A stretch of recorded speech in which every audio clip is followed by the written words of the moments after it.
Howdy, y'all. Hi, guys. It's Ryan. And Angela. From EMG Pickups. Wait, I have the right shirt. Wait, you have the right. Well, we're from ASKRNA Music. That's right. But we do love some EMG Pickups. Yes, we do. Because they're the best. They're the best. They're the best. All right, and it is another ASKRNA episode right here for you guys. We're going to answer all y'all's questions. All of them. All up in this joint right here. So let's get to it. So excited.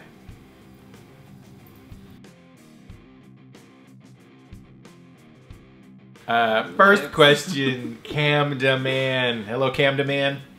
Cam da Dad. Cam to Dad. Cam Dad Man. Cam Dad Man.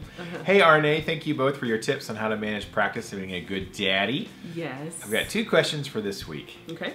1, how do you know when you're gig ready? I'm thinking of finally stepping out and doing a few open mics. Number 2, what is your thought, Ryan, on selling all your pedals and maybe moving toward a head rush or Helix floorboard? Oh, good questions, Cam da Man. Number 1, how do you know when you're gig ready? Oh, goodness. Thinking of doing some open mic nights? How does he know, Angela? I don't think you ever really know. You're never ready, Cam. You just do it. Yeah, you just kind of just jump out and do it, because there's always going to be times where you're going to make mistakes. There are always going to be times where you're either over-prepared or under-prepared, and it's just learning along the way. Just jump out and do it. Figure it out. I mean, you'll figure it out really fast whenever you get out there. Learn by doing. And it either crashes or it soars. So, and even in the crashing, you learn from the crashing what to, unless it's a plane. But People walk away from plane crashes. They do. And what you learn is never fly again. Drive always. Never swim in the ocean. So yeah, that's how you know. You just step out and you just do it. You just do it. I mean, there's always beforehand, you practice, you get really secure, and you know your songs. You don't just go, hey, yeah, I'm gonna try blah blah blah blah blah. I've never practiced it before, but I really like it and I think I kind of get the gist of it. No, then you're not ready. But if it's something that you've practiced over and over, if you can play it from memory, stuff. Yes. If you have your songs memorized, you're gig ready. Yeah. Totally. That doesn't mean you won't screw up at the gig. Yeah. Not necessarily even, yeah, because you don't, it's not like with us and like worship teams and stuff like that, where you have like a music stand in front of you, or like for our kiddos, when we keep a music stand in front of them just in case they freak out because of the number of people staring back at them. Yeah. But on a gig, you don't see a lot of music stands in front of people. Unless it's an orchestra. Right. And so, because they have sheets and sheets and sheets and sheets of music. But when it comes to stuff like that, I agree 100% with Ryan. If you have your music memorized and you like know your stuff, I mean, it might not be perfect, but you know it, then just go out there and try. Just try. That's how you know. Yeah. And yeah, do it in front of a camera. Film yourself. Yeah, we said that last time. Film yourself. Yeah. And just like in your living room or wherever, pretend it's a gig. Like, do a gig practice run. Yeah. Now, if you've been to very many open mic nights, I haven't been to very many, but I've been to a few, and it's like, there are people who just get up there and they play and sing, and some of them are great, and some of them are like not that great. But that's okay, because that's what that is for. Right. That's there to give practice. You that experience, Right. But yeah, so turn on your phone, your iPhone camera, whatever, and just come up and like do your set, or your song, or whatever you're gonna do. Yeah. And then pretend that it's the gig, and then sit back and watch and go, oh, yeah, I don't like what I did there, or I should have done this. And then, I mean, you can rehearse. I mean, oh my gosh, bands do that, like professional bands. Yes. They rehearse their stadium show. You know, you do the same thing. Do the same thing. Yeah, and you may make mistakes. Like, we've been uploading videos of our recital that just happened a couple of weeks ago, and I'm just now uploading videos. And my buddy Steven, I'm so proud of him because he did the Metallica song we did, For Whom the Bell Tolls. So Steven is a guitar player. He's played in a bunch of our other stuff. And we grew up together, and we both like love Metallica and Megadeth, and we're in the same kind of stuff. We've known that song for decades. Yeah. And every practice run through we did of that, Steve killed it. And then during the actual performance, he forgot the lyrics. to like the second verse, or he mixed up the lyrics, the first verse, second verse, and he was just like, oh. Yeah, the one time, like, okay, that's going on YouTube because that was the performance. And he felt so bad. I'm like, dude, James Hetfield has screwed up the lyrics in front of 50,000 people with a teleprompter, and he wrote them. And he wrote them. Right?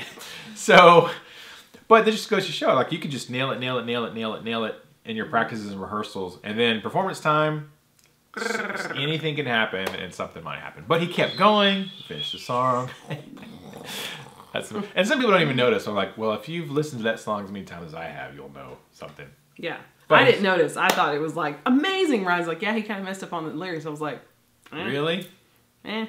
Who's listening to the lyrics? Right? I was so caught up on what the kids were doing that I wasn't even paying attention to what Steve was singing. The kids did so good. So proud of them, man. They did so well. Yeah. Part 2, Cam demands question. What is your thought, Ryan, on selling all your pedals and maybe moving toward a Head Rush or Helix floorboard or Axe8 floorboard? I've looked at that. Well, first of all, Cam demand, all my pedals consist of like a delay and a reverb, a tuner, and an overdrive. I do have a phaser, pew pew, like on Star Trek, but I never use it when I have one. So it's not like I have a pedal board like Steven. Steven, we were just talking about. Yeah. Steven has an epic, legendary. He's got like the big sky. He's got all these Strymon pedals, and he's got this space station control panel of a pedal board. I'm like, his pedal board needs an intern. I'm like, yeah, his pedal board needs an intern. I'm like, Steven, you need to, you know, he got some cool sounds from it, but I'm like, yeah, so Steve could probably benefit from like, you know, something like that. Yeah. A multi-effects unit, so you just program it. But, you know, some guys like their pedals. I'm not that hung up on my pedals too much. So I would be open to it. I actually did try I think it's the Axefx, the Axe8, which is the little floorboard version of the whole Axefx thing. Okay. And I'd be into trying that. I played on it when I saw Metallica, and I got to go, not backstage, but they had a pre-show thing. You could play on their guitars, which I did. And you got to play through the Axefx through their sounds that they actually used live. Yeah. It was pretty awesome. Not bad. James. 2 gold doubloons. 2 gold doubloons. It was legendary. So I would be down with checking that out. Actually, one of our good friends and customers, Art, just got the, I think the Helix. He's been playing with it, and he's like, yeah, it's pretty cool. So maybe Art will bring his Helix down and let me play on it. Or maybe I can go to Art's. That's probably I just need to go to Art's. That was the plan, remember? We're all going to go. We're going to all. Well, you're going to be out of town this weekend. So maybe I'll just go to Art's. No? Wait till next weekend? Yes. Okay. Wait till next weekend. You know, I like to try that out. But I'm not super attached to my pedals. I'd be okay either way. But I'm not like, man, I got to have it. Like, I'm fine with pedals. If someone wanted to give me, I'm not going to go out and drop a buttload of cash. Yes. I already have cash invested in pedals. Yes. And I don't want an effects unit so badly that I'm going to sell what I got. You did kick me. It was very painful. Sorry. Oh. So, yeah, you know. I'm not that nerdy about pedals so much. Although I probably should be. Really should. I really should. You know who is nerdy about pedals? Steven. Steven. That was my one little nugget shot of mentioning that I know a guy who sells a lot of pedals, but I'm going to try to make it through one video without giving them shameless plugs. Let's see if I can do it. I think you're doing it right. No, I didn't mention their names. I didn't mention any names or store names. So, but I do know a guy who likes pedals. Next question, Just Fun Guitar. Great answers. My wife and I watched these together and were impressed with your collective household toy collection. Thank you. Yeah, I didn't even show. I dug up the other day. I was looking for stuff and I dug out a bunch of my old Star Wars toys. Awesomeness. So new question. 1, what is the most memorable moment of 2018 for you guys? Ooh. For us, it was getting married. Congrats. Ooh, congrats. Number 2, when can we get to hear some Cookie Monster material from you guys? Hashtag KTMA. I thought you were about to go hashtag never. Hashtag C is for cookie, and cookie is for me. I like that y'all watch together, because when I go through the demographics, analytics on my YouTube channel, it shows, 99% male audience. Yes. So it's I know the girls are out there. There are some ladies out there who do watch, so that's kind of nice. We have a lot of wives that sit back and watch and listen. Yeah, they're watching their husbands. Or like Phil, who was here yesterday. Hi, Phil and Brenda. Phil and Brenda. Yay, yes, from hello. Florida. Yeah. Came in yesterday. They drove all the way from Florida. Yes, I'm so sorry I missed you guys, but I'm glad I got to say hello. Just to see us at ASKRNA Music in Canton, Texas. All the way from Florida. That's a little bit of a lie. They actually came to Dallas for something else completely. I know. That's what I put out. I was like, that's okay, people. I'm fibbing a little bit. I'm exaggerating. They only came to see us. They came to Dallas to look at a bike. On our way through. And so why they were already in Texas. Yes. He's like, hey, where's ASKRNA Music? Maybe it's that's close like to with Dallas. us. Like we went to go see, this was years and years ago, but 7 years ago. We went to Duck Dynasty. Oh, yeah. And we're like, well, since we're going to be going through Monroe. We're already driving straight through it on our way to Alabama. We're on our way through, so let's just stop by and see them, obviously, because why not? It's just like... It's just right there. Barely an inconvenience. Yeah, super easy. So, I mean, we get it. Like, if you're on I-20, if you're coming up, from Houston area or whatever... Come through Canton. He did have Brendel Google it, because he's like, I don't know, it could have been 5 hours away from Dallas. I'm like, yeah, Texas is big. Yeah. But no, we were actually literally driving right past us anyways on I-20. So like, hey, there's ASKRNA Music. Let's go. Let's just go. Yeah. So anyways, I don't know what the point of that story was. But there was something. Because we had somebody come in. Yeah. I don't know either. I don't know. Age. I need more carbs. This lack of carbs, I think, is affecting my memory. Most memorable moment of 2018? You're going to have to answer this because I haven't had any carbs in like 2 months. So I can't remember. Most memorable moment of 2018. Oh my gosh. I don't think I had what? I can't believe that happened for us in 2018. Or last year. Or... I'm trying to think of what happened in 2018. I know. That's my thing. Through my Facebook what feed, did happen in 2018? If I scrolled through Facebook, I could probably find some things. I'm sure that there were probably moments where like, oh yeah, that was good. That was good. Maybe one of car crash into our building. There you go. There you go. That was pretty memorable. That was pretty memorable. That is something that I don't think I'll ever forget. Yeah. I'll ever forget. Total our car. Obviously, well, maybe because I did forget it. I mean, I'm blocking it out. I'm blocking it from memory. It's way back. That was memorable. That was for sure. An event, yeah. Sure. But I think maybe because did we have 2 clinics in 2018 or just 1? We did have the Vola clinic. Mm-hmm. Was Acacia 2017? I think Acacia was the year before that. Okay. Like the fall before that? I think so. Okay, that's what I thought. Yeah, so, yeah. I would say I would say probably the Vola clinic. Yeah, that was fun. Pretty memorable. That was a pretty memorable moment. And the Dairy Palace. The Dairy Palace and after. having all the guys here. I love that. Ah! What? I was going to say, and so came down from Denver to hang out. Oh. I almost said his name. But that was Acacia. That wasn't Vola. Was it? Yeah. No, he came to the Vola one. He didn't? I went to Denver for the Vola one. Yes.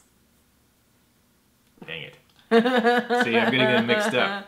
Okay. That's why I have her here, because my memory is just less accurate than hers.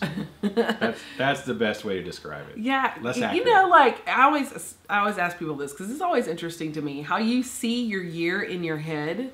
Like everybody has a calendar in their head and how they tick away the time in their head or remember dates and anniversaries and birthdays and stuff like that. And mine is like, I always think of it like the Wheel of Fortune wheel. Like it goes around and I can Like, and I'm traveling on it, so I go around it like this, and the further away it's in front of me, like I'm looking at it in front of me like this, you know, and then I can actually turn around and look at the calendar on the floor. So I have to go in my mind back to December, and it's dark in December because it's winter, and those months are dark, and then it gets brighter through summer, and then really sunshiny, and then it comes back up. That's how I see it. So I have to go back from December, November, like that, October, September, August, and you know, like that in my head, and then I go, oh, this is when everything happened, and that's how I remember it. And then I go, oh, it's 2017. Now we're going back around that. And that's how I see it. But the car crash, definitely. The Vola clinic, that was pretty awesome. Our kids, we had one become 18 and the other one a teenager. We play paintball. Yes, for that was birthday. Pretty awesome. I remember that. Pretty awesome. That's on a vlog. You can go back and watch me playing paintball with children. Yeah, that was pretty cool. That was memorable. So we had a really good year last year. I turned 40 last year. It was just like, it was a big... You don't look a day over 27. Thanks. You don't look That's 40. A lie. You're not 40. I'm 40-ish. So I think, you know, I see those as pretty big moments, you know, having an 18-year-old. It's pretty crazy.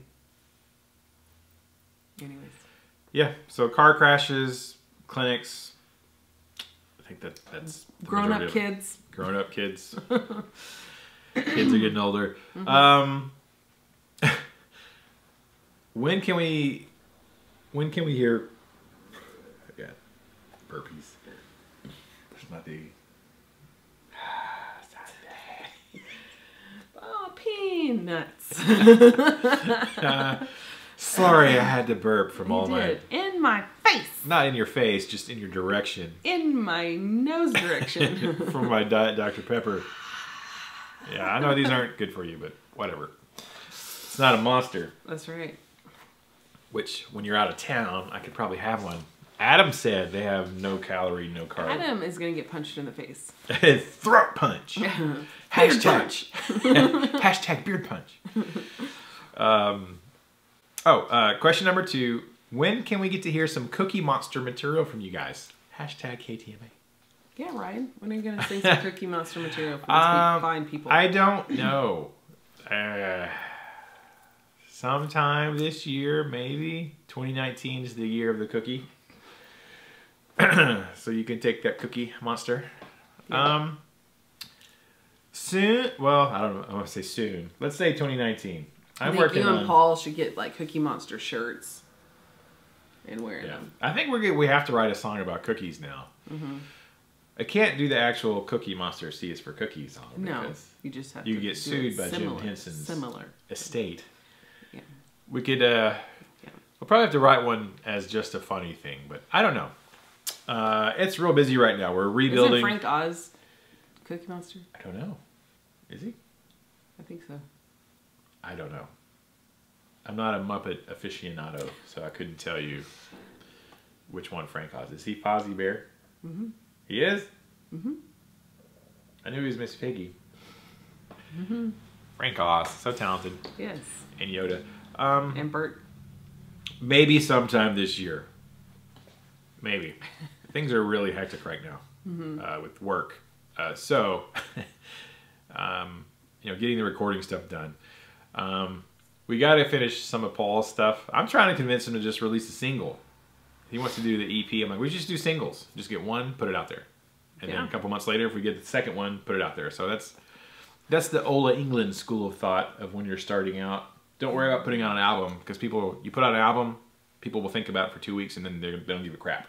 Mm-hmm. If you put out a single, you can hype it up, get the single. Hey, then with the appetite. Then it kind of dies down, and then a month later, hey, we got another single. What? There's another one. So you can sort of hype the attention. Everybody's attention span is really short now. So I'm trying to tell Paul we should just release a single. Release 3 singles this year for Awkward Pause, which is the band that we're in. Is the name of the band, because I remembered this time. And then you know, I hear there's this really funny Awkward Paws cover band out there named The Nobodies. And maybe they'll put out some music, but I don't know. Yeah. But the Awkward Paws project has got to get done. And then, you know, I got my own stuff. So yes. The Nobodies might release the C is the Cookie Monster song. I don't know. We'll see what happens. And I still got to work on my stuff. But that's all after work. Right. Just taking all the time. All right. So maybe this year, Just Fun Guitar. Maybe. Next question, Steven Scharf. Hey guys, awesome video. If you think Brad Paisley is amazing, which he is, what do you think of Keith Urban and his guitar playing?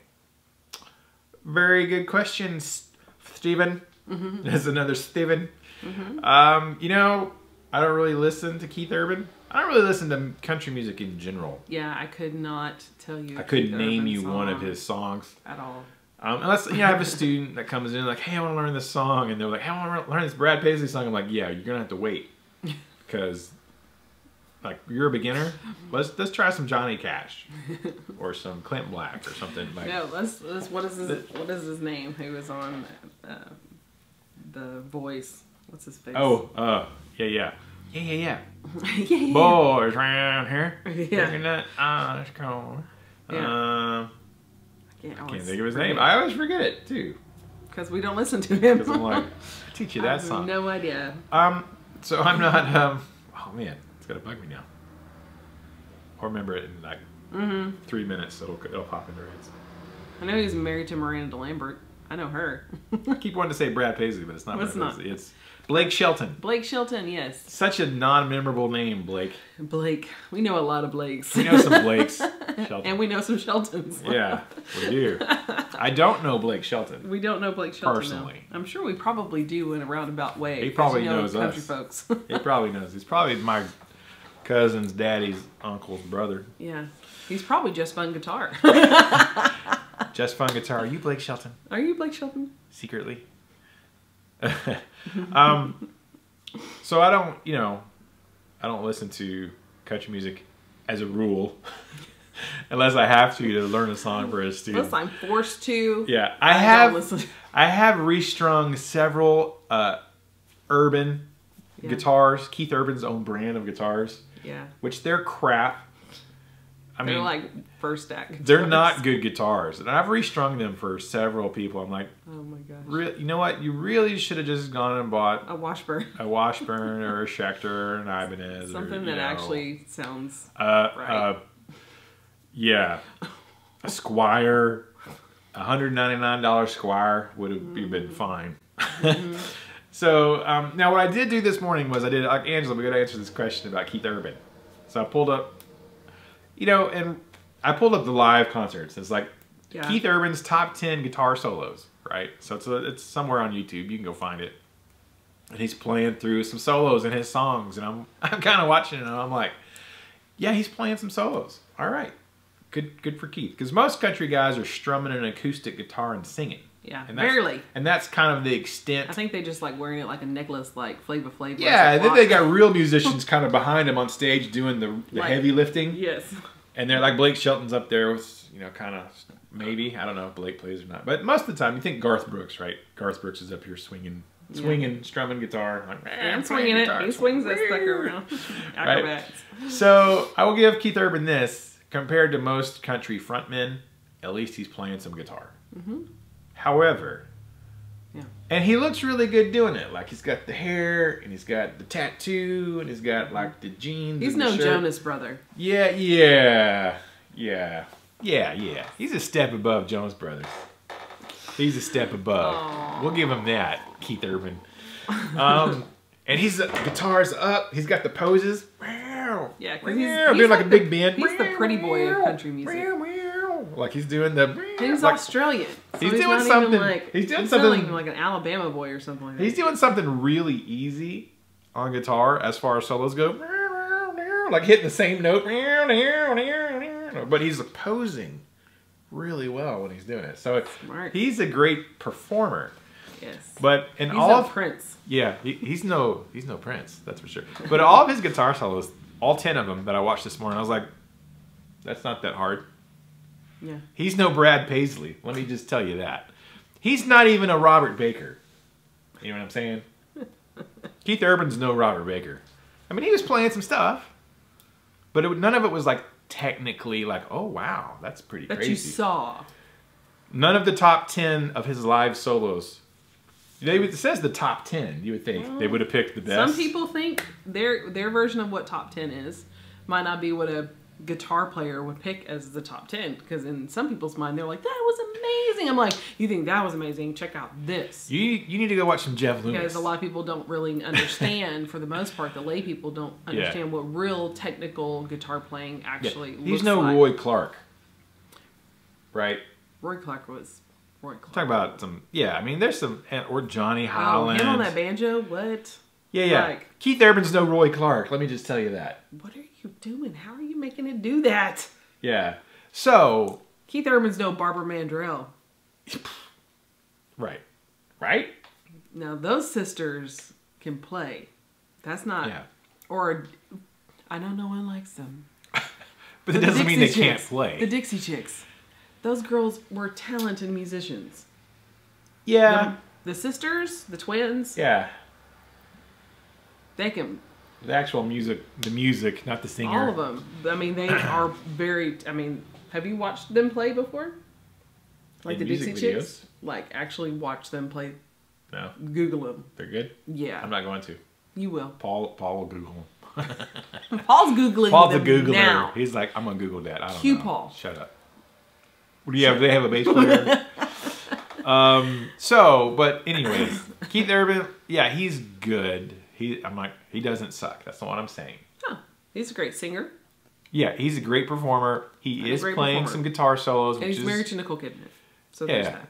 He is playing some guitar solos that were good solos, but they're not Brad Paisley solos. I think we spent too much time on Keith Urban. Let's move on. That's enough wasted time on Keith.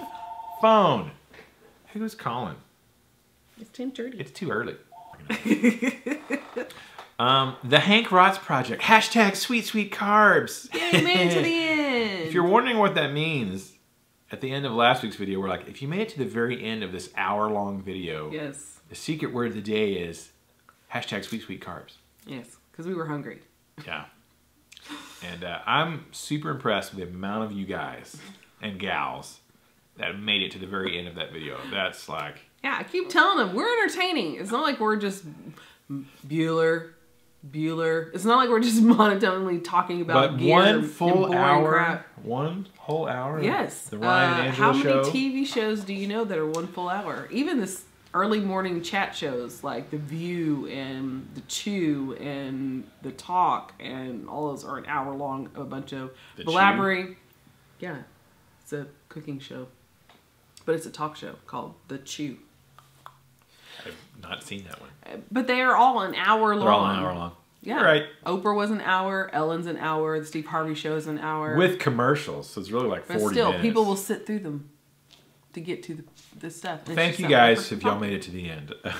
So, Hank Rotz, I have a question for Angela. I sang a 3-hour gig for the first time in years, I might add, this week. And I noticed in between sets, despite drinking water, my voice sort of dried out. Mm-hmm. Any tips for vocal longevity?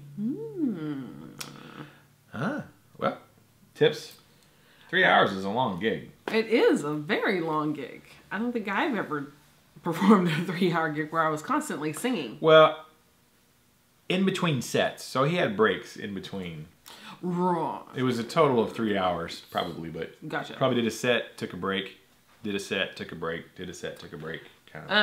For vocal longevity, yes, water is good, but it's always good to couple it with something that helps keep the lubrication, because sometimes depending on the type of water and the pH balance of the water, it can actually dry your mouth out, believe it or not.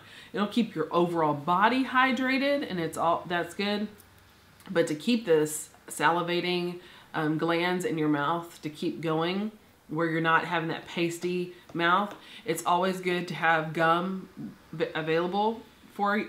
And not like Hubba Bubba or Big League Chew or anything like that. Highly sugary. But like just like a minty gum. And like lozenges. I would do like the Ludens because they're not so mentholated to where it might actually cause more damage than good. So not like a Halls or anything like that. Peppermints, butterscotch candies, anything that activates the saliva glands in your mouth. That's what I would keep handy. Like just put them in your pocket, and whenever you're not singing, just roll one around, you know, place it under your tongue while you're singing, and it'll actually, being under your tongue will actually activate your saliva glands. Like I have gum in my mouth right now. I'm salivating at the moment right now. And so I'm actually having to, because it's sitting at the back and it's triggering the saliva glands in my mouth currently, and it's overactivating them. So that's what I do. I usually have some kind of gum and I chew it before I start singing, and of course, you know, I'll spit it out or whatever before I put it in your pocket, or I'll sit it at the very back of my mouth when singing. And unless you're gonna have somebody filming you where they can actually see inside your mouth, you know, see that close to your mouth, no one's gonna see the gum. Now don't keep your gum down here as your front where you're chewing it like that, because then as you're singing, you're gonna see that nasty piece of gum. Just sit it off to the side and no one will ever see it and no one will ever know, but it's constantly activating the saliva glands where you won't get dry mouth. That's the key. So, and not only that, but swallowing that will help lubricate your throat, and it won't dry out also, because a lot of times with water, depending again on the pH balance of the water, going down will, that, you know, it'll coat and it's not your spit. Your spit has special stuff in it. There's enzymes in your saliva that actually help coat your throat. So water can actually do more damage than good, especially depending on how cold the water is. Always drink room temperature water. Don't drink ice cold water, because the coldness of it will also act as a constrictor and a dehydrator. It'll actually pull the liquid out of whatever it is. So those are my tips. There you are. There you are. There you go. There you be. Also, not the day of the gig, but you need to be hydrated the day before the gig. Right? Because it takes a while for your body to have enough. Constantly drinking it during will help you afterwards to recoup. It'll help with fatigue. It'll help with bloating with your hands and feet and ankles. So because if you're standing all the time, those water tends to settle. Water tends to settle inside of our bodies whenever we've drank or we're standing too long, because there's no circulation of moving. So whenever you're drinking water, it's usually for afterwards, so that you're able to flush out the standing water that's in your body from standing for so long. But having something in your mouth like gum, piece of candy, Jolly Rancher, whatever you like, just sit it at the back or just swirl it around a few times and spit it out. Will activate those saliva glands and you should be fine. There you go. Great question, Hank. Appreciate it, man. All right, next question and final question. Steve Talamontes. Angela, who do you look up to the most and why? Ryan, who do you look up to the most and why? Ooh, whoa, going deep. Going deep. You go first. Oh my gosh. Let's see. I look up to quite a few people. Number one, probably my dad. I think my dad is the number one person I look up to the most. For different reasons other than being my dad. He has overcome so much. Like I've, said before, he grew up in Alabama in the 1940s, 50s, 60s. And that alone, to be able to be as sweet-hearted and people-loving and Jesus-loving as he is a miracle. And loves all people, not just his own color of people, because that tends to happen a lot of times in the South. And that he never meets a stranger. He's just very loving and very caring, but very authoritative. And I love it whenever people say, like, your dad is huge. He is so tall. He's like a giant. I'm like, no, actually, he's only 6'1". And I know a lot of people are like, well, that's tall. I know, but a lot of people think my dad is like 6'5", 6'6" when they meet him. because his personality is so big, and he's such an actual big man. I mean, he's not round. He's very muscular, and he has big hands, and he has just this voice that, you know, like an announcer's voice. And he, you know, he commands such a great presence. And I've always looked up to that, how people respond to him and how he lights up a room, and people just gravitate towards him. And so that's probably my number one. My mom, same way, her kind-hearted, sweet, mellow spirit. Outside of family, I think probably, that's hard, because I don't try to put people up on like pedestals. So, I don't like to say I look up to them, because that means I think of myself below them. Ooh, yeah. So I like someone that is out in front of me, that I would like to strive towards. And that's probably Lisa Bevere.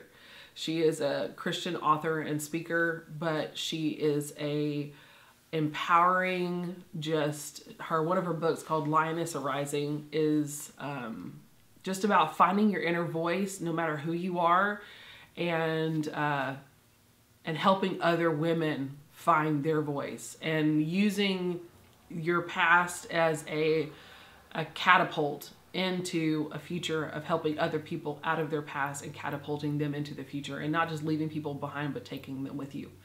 And she's overcome so much in her life, childhood cancer, and just, you know, parents that weren't that great in her life, but she learned to love them through their suffering and through their difficulties in order to build this just beautiful ministry and she's just so like, just tell it like it is, Sicilian, you know, mama.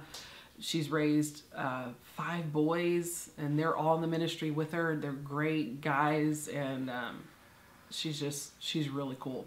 I love one of the things that she associates herself with is Sarah Connor from the Terminator. And she was like, I'm going to work out and do all this stuff. And she has some guns. She's a little bitty thing. But I love that mentality of her, because I'm the same way. I'll use movie references to like explain, like, this is what I'm striving for. But she's pretty awesome. I like her a lot. And I want to meet her, like really meet her and like sit down with her. You met her once. Yeah, I met her real quick. I went up to her. A friend actually drug me, because I don't like to bug people, and I don't like to make people feel like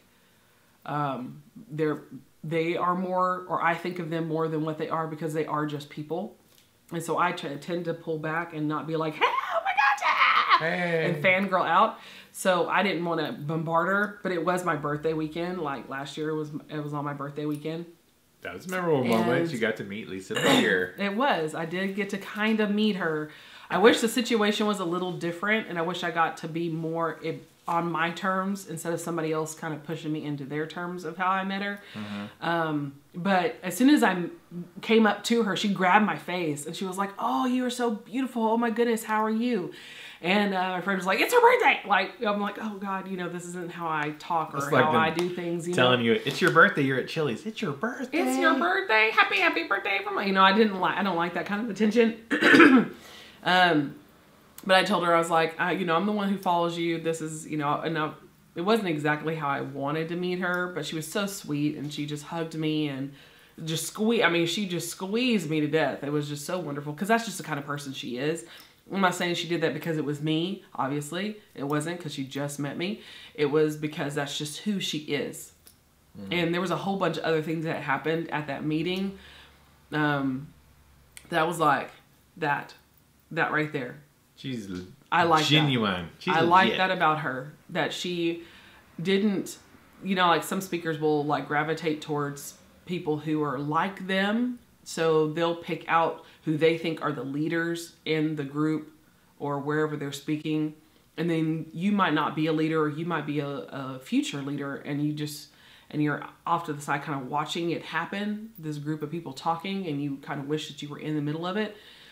And I've been a part of groups like that, and I hate that. I don't like it when people ignore someone standing at the back of the room, because usually the person who's standing at the back of the room has the best story, has the best life, you know, that you want to learn from. And she's not like that.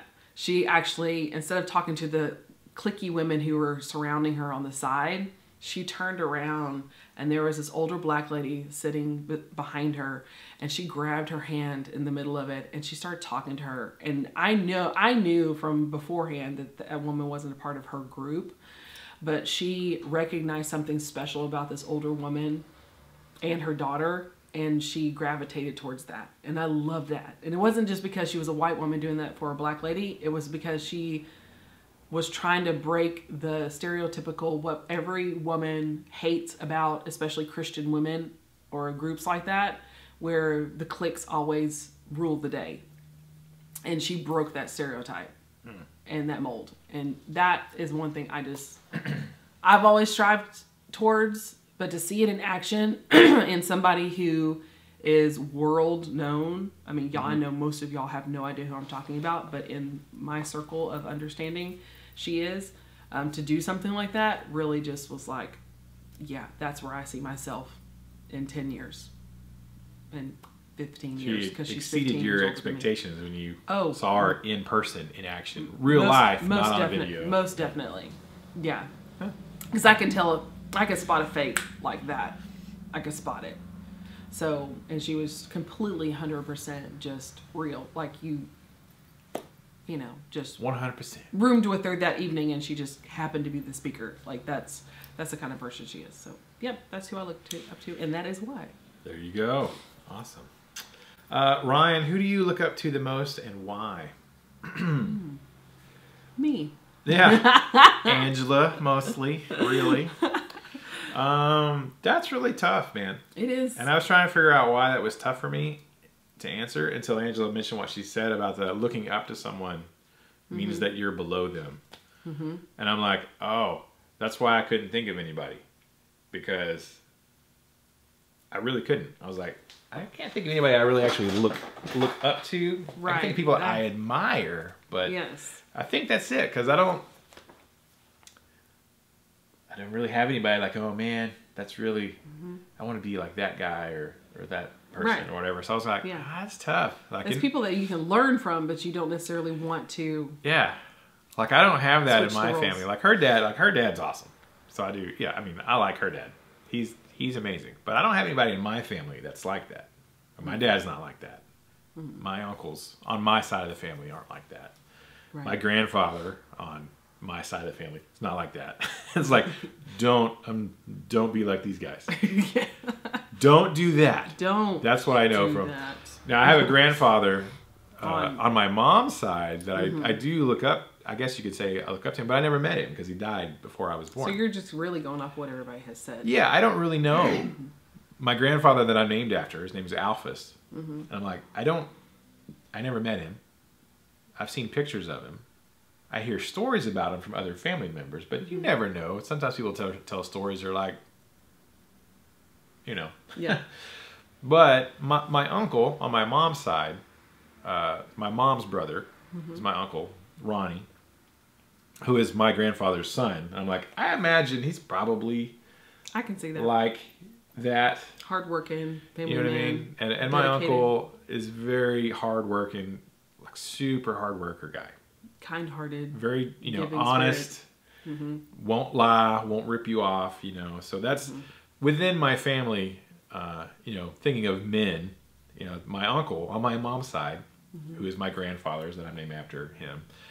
Now, sometimes he's a little too busy, working too hard to make time for extended family just because he's busy, but he's taking care of business. And that's what men of his generation did. They just worked and they got the job done. And he is definitely a hard worker, my Uncle Ronnie. So I admire that,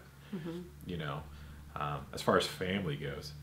But outside of that, that's really tough because, like, there have been people that I, in the past, looked up to and then was very disappointed by. Yes. So, like, once you've had enough people that you formerly looked up to disappoint you epically, it's sort of like, it's hard to do that anymore. You know what? They're just people. Yes. They're not, they didn't walk on water. They're not Jesus, right? It's not worth idolizing another human over something. So that's, I can't really think of anyone. You can learn from the humans in your circle. Yeah. It's just like Lisa. Like, I learned from her. And I'm sure she has her bad days where she screams at her family and her husband because she's Sicilian. And human. And human. But Right. yeah, I get you. So now there are people I admire. So like in the music industry, like I really admire Jeff Loomis. I've met him. I've met him once, and the thing I admire about him is even though he's like on a whole another level of ability and technical proficiency, and like he's like gold level Olympian guitar player. Metal guy. Yes. Like if there was an event. If there was an event, he would be the gold. He's the Michael Phelps of guitar playing. Yeah. Jeff Loomis. Yes. He just is. But he's super nice, and he's not arrogant, and he's not full of himself, and that was amazing. Because if you're going to be a jerk face because you're amazing, he can be that. He's like, all right, you get a pass. You're amazing. You're a jerk face. I get it. I get it. Fine. If I was as good as you, I'd be a jerk face also. No, you wouldn't. I probably would. But he's really nice. And not only was he really nice to me when I was talking to him before a gig, when he was a Schecter artist, we're Schecter dealers, and we were chatting, and very cool. But everybody on the tour with him, because I got to meet his band members. It's a very small club. It's not big, you know, but I was talking to his drummer, Anup. I was like, so what's it like playing in Jeff's band? I was like, oh, he's great, man. He's just the nicest guy. And so nobody's ever had a bad thing to say about him. So it's like, no, he's not turning it on for the camera. And in interviews, he's a really nice guy. And then he's really a douche in real life. Yeah. Or a jerk or whatever. He's really, really nice. So I admire that about him specifically in the music industry. That anybody who actually knows him and spends a lot of time with him, because I know guys who know him really well. And they're like, oh no, he's amazing. I'm like, well, that's pretty cool. That is awesome. So now I'm going to buy more of his stuff because he's a good dude. Right? So him, I think outside of that, I'm trying to think. The only one that pops in my mind is Arnold Schwarzenegger. Right? Because I watched some of his like motivation speeches and stuff. That's awesome. Isn't it? Right? Go to the chopper. Yeah, get to the chopper. Yeah. You have to work your face off. Right? So not like I'm not into bodybuilding and all that stuff. You know. But I'm like, you know what? Here's a dude who literally came from nothing. Yeah, that's true. Literally nothing. And then through just work and determination and perseverance and willpower, you know, became Mr. Universe like 5 times or 7 times. I don't know. Yeah. Like, and then became literally the biggest movie star on the planet. Yeah. Right? Yeah. And then became the governor of California, right? I mean, if he could probably run for president and win, but he's not a natural born citizen, so. Right. But I'm like, you know what? And I get it. Like he's done. I'm not saying he's, you know, a saint or hasn't done some stuff, you know. But career-wise, I'm like, here's a guy who he set a goal and he achieved like some epic. Didn't Chris Pratt marry his daughter? I don't know. Did he? Yeah, I think so. I know Chris Pratt is divorced. No, I think he and just he's remarried. Yeah, I think he married Arnold Schwarzenegger's daughter. Come on, Chris Pratt. You know? I think so. I'm Googling it. Maybe he'll get some workout tips from Arnold. But you know what I mean? So here's a guy who I really admire that. You see someone who comes really from not a rich family or not a wealthy family or not. Wow. Catherine Schwarzenegger. Wow, how about that? Looky there. But you know, there's no laziness there. Right. Right. So there's a dude, and every now and then, if I'm wanting to feel motivated, he's got this little speech like how to be successful. Right. It's all over YouTube. You can find it. I'm like, that's really good. Yeah. Because he's just I'm like. glad you didn't say The Rock. Because I don't like. You don't like The Rock? Why not? After his skit on SNL, I'm done. Oh yeah. But before that, I draw my lines. You know what I'm saying? You cross that line, even if it's a joke. I'm like, well. There's certain joke lines you don't even cross. Okay. No, that's I mean, everybody's gonna be like, what was that? What did he do? What was he talking about? But yeah. So I'm like, hey, you know, Arnold. I can see that. You know, if you go watch his little motivation speech, I'm like, that's really good. I like that. Was the video that you posted? I need to get busy with my life. Or I can't remember if you shared it, watched it, or we watched it together. But it was like all the stuff that he did about sneaking out and going and doing all these competitions where he wasn't supposed to because he was part of the military. Yeah, he'd sneak off base and hop on a train and ride somewhere to go compete. Because I wanted it so bad, you know? Yeah. yeah, that's part of. I think that's part of his. It was pretty cool. But I'm like, dude was determined. Dude had a goal and wasn't going to let anything stop him. Yeah. And the only thing in between him and his goal was his own work ethic. Is this? Yeah. So I'm like, that's pretty awesome. I think most of us don't have that amount of focus and determination, that one-minded determination to do it. I have this goal and I'm going to achieve that. Right. I'm going to work however hard I have to work to do it. End of story. So I admire that, but you know, that's the only ones I could really think of, man. So yeah, deep question, Steve. That was a good question. Man, that was really good. You made us dig deep on that. Yeah, I don't think anybody's asked us that question in that way. I don't think so.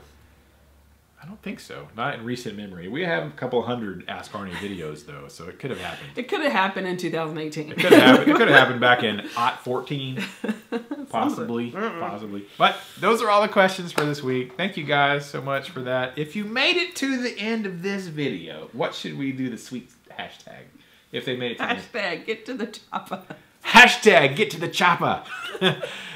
If you made it to the very end of this video, I don't even know how long it is. Yeah. Just go ahead and type hashtag get to the chopper and we'll know you're a legend. You are a legend if you make it to the end of these videos, which I commented last week. I was like, legend. Yes. Legendary. Yes. If you make it to the end of our videos, you are legendary. So hashtag get to the chopper if you made it to the end. If you have a question for next week, leave it below and we will answer it.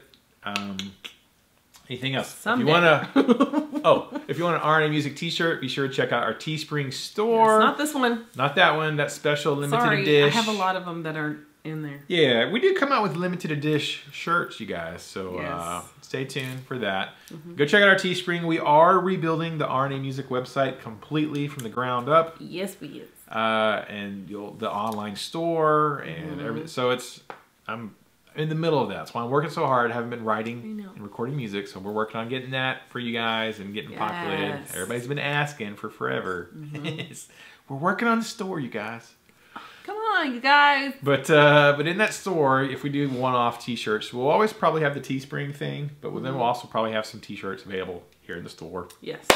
And we may do some crazy fun one-off things, and we'll see how that goes. But yeah, check it out if you want one right away. You don't want to wait until I finish building the store, which could take forever. Yes, and then post them on Instagram and Facebook with hashtag KTMA or hashtag RNA Music. Yeah. Either one.